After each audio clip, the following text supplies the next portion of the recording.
Hello you guys, welcome back to my channel. If you are new to my channel, my name is Alicia and I'm currently a pre-nursing student. Don't forget to like this video and subscribe to my channel and follow me on my socials. So basically today's video is basically me going to talk to you guys about what classes to take as a pre-nursing.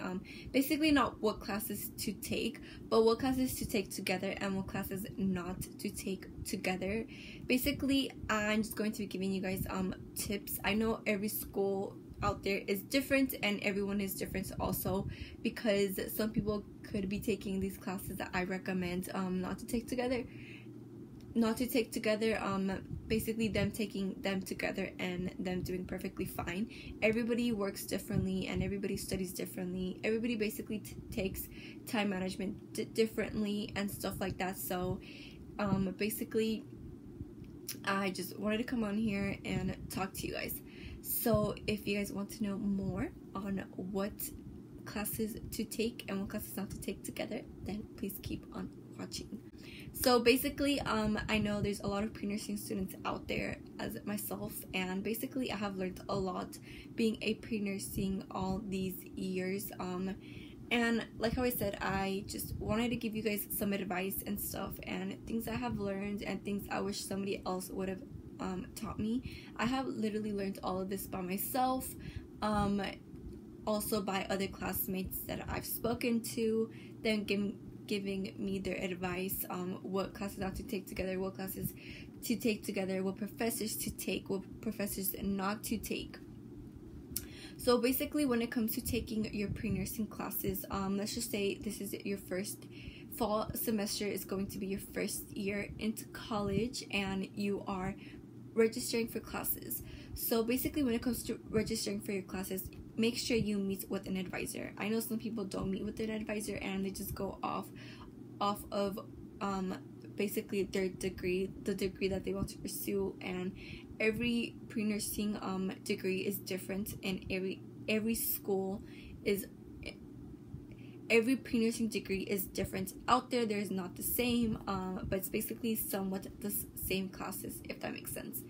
So basically make sure you speak to your advisor and see what they recommend. Some advisors would recommend some harder classes together, some advisors wouldn't recommend these certain classes together. I feel like when it comes to speaking to an advisor, they give some really good points, but they don't really pick your classes on what you have outside of school. Some advisors don't really know if you have children, or if you work 2 jobs, or if you work 1 job, if you're full-time at work, or if you're part-time at work. Some advisors don't really look at that. They just basically give you your plan on when you should graduate, what classes you should take, and stuff like that. And some students go off of that and they're perfectly fine, but some students don't, and they basically like take it easy. So when it comes to registering for your classes, like how I said, and you have already spoken with your advisor, sign up for those classes. So basically my school, there's a requirement of different general eds. I do have my application that I submitted for the fall. I ended up making a copy and printing it out, but basically my school has different requirements. Let me see if I can pull it up. I'm not gonna be afraid to show you guys my grades, but these are my grades when I turned in my application. As you guys can see, these are my grades, and these are the classes that are required. Basically, they end up requiring some English classes, some math classes, some biology classes, a chemistry class, fine arts, a cultural diversity, a anthropology class, a history class, a constitution class, communication class, a communications, humanities, statistics, physiology, biology, nutrition class, medical term, and pathophysiology, which I'm currently taking right now. But as you guys can see, these are the classes that are required for my school. Like how I said, every school out there is different and they do require different classes. But this is the school that is for the bachelor. I have to basically make sure and look at what classes they require, because every school out there requires differently. So if you're going to be applying to two different schools, that make sure you look at that school's website and see what classes they require and what classes they don't, because I know from so far from me going to be applying to 2 different schools, the community college offers less classes than the bachelor, than the state college. So I have taken that into consideration and stuff like that, and I have already taken all of these classes and stuff like that. So when it comes to registering for classes, I would recommend for basically take the classes that you know that you are going to handle. Some advisors will just give you a total of 4 or 5 classes and tell you to just take those classes. But like how I'm telling you guys, make sure you take the classes that you are going to be able to handle, because I know there's people out there that work, that are full-time, they have kids, they have other responsibilities out of school, and you have to make sure you look at that and make sure how many credits you're going to be taking that semester. If you want to take 2 classes that semester just because you are a full-time mom or you have 2 jobs, so just take that into consideration. I wish I would have been told that, because I think I would take a total of 3 classes per semester. That's why it has taken me forever to graduate and to apply to nursing school, because I have only taken 3 classes per semester, just because I really wanted to do really well in those classes and stuff like that. And at that time, I did not know what I wanted to major in and stuff like that. So make sure you take that into consideration on how many credits you want to take per semester. So let's just say you have already been over with your first semester and you could not handle 15 credits because that's what your advisor recommended. So this semester you basically just want to take easy classes and take 1 of your biologies. So when it comes to biologies, I really don't recommend you take 2 biologies at the same time, just because it's so much work and it's double the work, just because you have lecture and you have lab. Sometimes you can have lecture for 3 hours and then you can have lab for another 3 hours. And basically every biology out there is different depending on the credits. In my area, my biologies are worth 4 credits, and then the other classes are only worth 3 credits.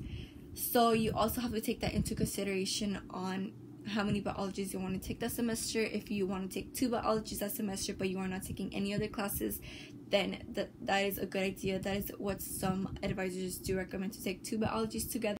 Every semester can be quite different for everybody. Some people will be able to handle 2 biologies at the same time with no other classes. Some people won't be able to handle 2 biologies at the same time just because they found it difficult.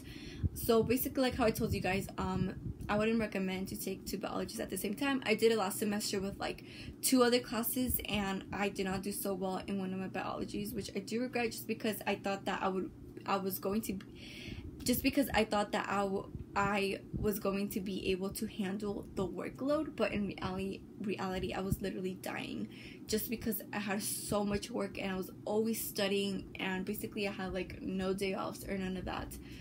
But if you are basically that type of person that has no life or none of that and can take a total of 15 classes and 2 biologies at the same time, then props to you. I learned my lesson last semester, and I basically am telling you guys just because I learned, and I just want you guys out there to know that. So like how I told you guys, really just depends on what are your responsibilities outside of school. So if you want to take 2 classes together, then that's on you on what classes you want to take. But basically when it comes to taking your classes, the classes that I do recommend to take online is basically just your general eds, which can be like your English classes, your fine arts, your cultural diversity, your anthropology class, a history class, humanities class, physiology, your medical terminology class. Like those classes I do recommend for you guys to take online, just because they're easier than in person. But like how I said, everybody works different. Some people like to go in person when it comes to taking the general eds. I took some in person and I took some online, and I felt like online was so much easier than how it was in person, if that makes sense. And it basically just depends on your schedule, on how your work schedule is on basically also just depends on your work schedule if you want to take classes online or if you want to take classes in person. So those classes I do recommend to take online, and like how I told you guys, I have taken some of those classes online and have done perfectly well. But when it comes to your biologies and your math classes and statistics, I would recommend for you guys to take those in person. I took those classes in person, just because I feel like I have to be there and learn the material. And I know when it comes to biologies, there are schools out there that don't have like online programs or none of that. I know there's schools out there that don't have online classes for your biologies. There are some schools that do offer it, but there are schools that don't. And you also have to take your lab in person, just because you basically have practicals and you have to take quizzes and stuff like that. So when it comes to taking your biologies, your statistics and your math classes, I would recommend for you guys to take those in person. So now for basically what classes to take together.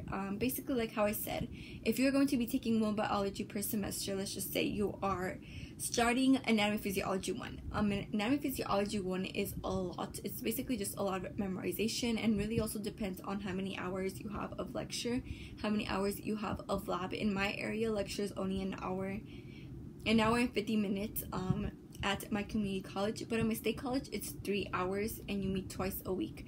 In the community college in my area, you meet twice a week for lecture, but you meet once a day for lab, and that's a total of 3 hours.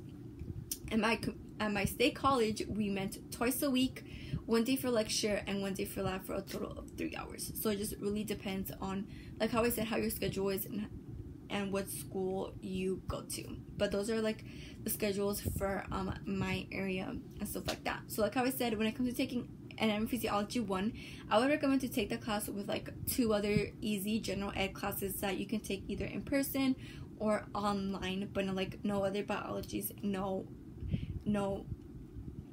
math classes, none of that. It really just depends on how you work when it comes to those classes, because I know some people have difficulties with math, and then they're also taking Anatomy Physiology 1, so those two can bump heads a lot. But it really just comes down to time management and how you study.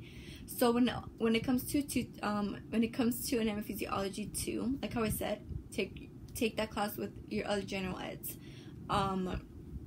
When it comes to chemistry is a lot of math, so I wouldn't recommend to take that class with another math class, because if you have difficulties with math and you don't learn math that easily, then you guys can get an idea of like what I'm talking to you guys about. But let's just say you want to take summer classes. When it comes to summer classes, it really just depends on how many classes you're going to be taking that semester. Basically, just really depends on how many classes you are going to be taking that summer. Some people take a total of 4 classes during the summer, which is a lot, and they do perfectly fine. Just know that when it comes to taking summer classes, they are not the full semester, if that makes sense. For my area, the fall semester is a total of 16 weeks. I don't know how it is in your area, but when it comes to summer, like how I said, at my community college, it's 8 weeks, and at my state college, it's a total of 12 weeks, 6 weeks. And then, like how I said, at my community college is a total of 8 weeks, 4 weeks, or 6 weeks. So it really just depends on how many classes you want to take for summer. Like how I said, you just can take your regular general ed, 1 general ed, and you'll be perfectly fine. You want to take 2 general eds, those are just easy classes that you can get over with. But if you want to take like your biologies and stuff like that during the summer, make sure you are not going to be taking any other classes when it comes to taking your biologies, because your biologies are literally a lot. And like how I told you guys, your biologies literally count for your nursing application. Those count more, and you want to make sure you learn the material, just because it's going to come back to you once you are into nursing school and stuff like that. Your A&P is never going to go away, and that's just a tip that I want to give to you guys. I don't know if you guys are new subscribers, but if you are, you know, I'm currently taking pathophysiology during the summer, and basically pathophysiology is basically just A&P 1 and A&P 2 coming back again. It's coming back, and we basically have to know how our body works in order for us to know why that disease happens, why we get those signs and symptoms and stuff like that, and why our body works that way when we have diseases. So like how I told you guys, you want to make sure you know your A&P really well, because it comes back. Some people think that it does not come back, but I feel like it comes back, and that is what I have learned so far when that's what I have learned so far from me taking pathophysiology this summer. And just like how I told you guys, a tip out there for those of you that want to take your biologies during the summer, make sure you don't take them with another class. But like how I told you guys, I am retaking 2 to 4, so I am taking that class with patho, and like those two interact, but I'm doing perfectly fine in those 2 classes. But like how I said, it really just depends on how you handle workload and how your schedule looks and stuff like that, because everybody works differently, everybody has different time management, everybody basically has different study habits. So yeah, so that's basically all the tips that I have for you guys when it comes to what classes to take together and what classes not to take together. Like how I told you guys, make sure you don't take 2 biologies together, just because it's a lot, it's double the work. But if you are able to handle 2 biologies at the same time with other general eds, then props to you, because I tried to do that last semester and it did not work at all. But if you are those type of people that can handle the workload and handle difficult semesters, props to you, because I am not able to handle that. That's why I have taken less classes than the recommended from my advisors and stuff like that. But yeah, that's like basically all the tips that I have for you guys. I'm hoping you guys enjoyed this video. If you did, don't forget to like this video, subscribe to my channel if you're a new subscriber, and comment down below any video requests that you guys might have, and I'll be more than likely to film those videos for you guys. So yeah, so that's basically it, and I'll see you guys in my next video. Bye, you guys.